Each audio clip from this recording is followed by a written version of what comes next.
Hi,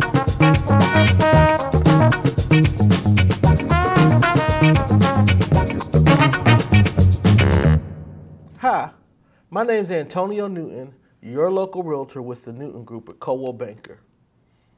Welcome to this month's Market Stats, February 2021. This is becoming my favorite video to do because as the saying goes, men lie, women lie, numbers don't. And these numbers that we're going to go over for February of 2021 will tell us what the market is doing here in Columbia, South Carolina, and in the greater Columbia area in the Midlands. Before we dive into market stats, please remember that you can catch all of our market stats video as well as our other videos, Time to Talk and our interview series and Home of the Day on our YouTube channel at Antonio Newton Realtor. You can also visit our Facebook page, Antonio Newton Realtor, which has tons of valuable articles as well as our videos.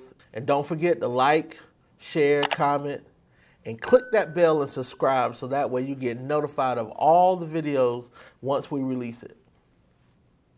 So let's dive right in. So we're talking about, once again, this is for the Columbia MLS, which is the Columbia area and the surrounding areas, Lexington, West Columbia, Casey, going into Kershaw County, parts of Sumter County and some of the surrounding counties around Richland, as well as Lexington County. But those are the two dominant counties. These are only single-family homes, only residential, no commercial sales, no patio homes, mobile homes, townhouses, condos, anything like that. So how are we doing? Well, we're still in a very hyper-local and aggressive seller's market. So when you look at it, we had 875 transactions that took place in the month of February, which isn't off from what we did last year. So last year in February of 2020, we did 846. So we're up 3%, which is relatively the same number. But the difference is the amount of listings that we had. So last year we had 4,072. So we almost see that cut in half. It's down 41%. So right now we have 2,400 active listings. Once again, residential, all price points within our MLS system. So that 875 in terms of transactions represents a larger portion, even though it's relatively the same number of transactions we did in February. It represents a larger percentage of the active listings, showing that we are still in a hyper-aggressive seller's market. You also see that in the average sales price rising. So last year in February it was $213,503. This year it's $248,760. That's 17% gain in 1 year. The average gain or equity that most homeowners see is between 3 and 5%. So seeing 17% gain in 1 year is tremendous, which is once again why we are encouraging sellers to look at the equity that you have. Because you accompany that percentage of growth with the low interest rates if you were to buy another home, and that puts sellers in a prime position to capitalize on both markets.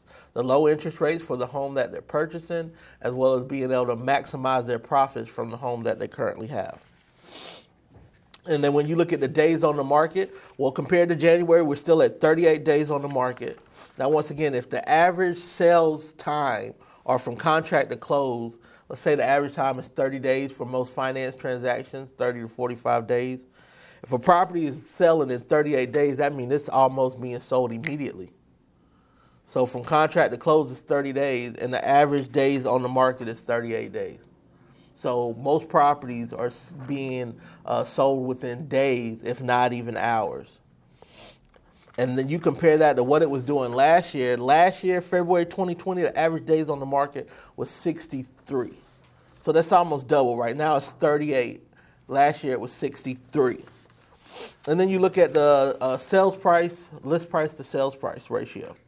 And so we went up a little bit from where we were in January. So in January of 2021, we're at 98.86% list to sell price. For February, we're at 99.6%. 99.6% list to sell price. So not only are things being sold almost immediately, but sellers are not giving big discounts and concessions. So it's important that you make sure you price your home right and accurately, so that way you can be able to sell and maximize those profits. Because buyers are a lot more educated now, knowing what's in the market, what's available, and at what price point. And when you compare where we were last year in terms of sales and list price, we're at 98.6%, which is still fantastic.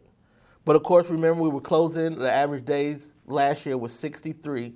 So now we're selling faster at 38 days on the market, and we're at 99.6%. So what do these numbers and this stats mean for you? Well, it depends. Are you a buyer or a seller? So if you're a seller, then you know you need to have your home ready. Once you put it on the market, you're going to have activity immediately. If it's priced right and in good condition, you're going to have offers immediately, most likely multiple offers. So it's important that you make sure you select one that has a high probability of making it to the closing table, so that way your property won't be stigmatized by coming back on the market. And also, it's good to have a backup offer. If you have multiple offers, have a backup offer, so one in hand. So should something happen to that buyer's job, given the economic situation that we're in, or something comes up, then you have another offer that is waiting, another buyer that is waiting. So that way you won't have to come back on the market if not necessary. And as a buyer, that also means that you should be ready to make a decision almost immediately when you look at a home. So some people want to take time and think about it or sleep on it, but you may not be afforded that opportunity in this market given the way that things are. So if you want strategies or tips, whether you're a buyer, seller, or investor, to how to navigate in this market so that your interests are met, please give us a call. You can reach us at 803-608-2597. And once again, my name is Antonio Newton, your local realtor with the Newton Group at Coldwell Banker. Thank you for watching, and stay tuned for next month's market stats.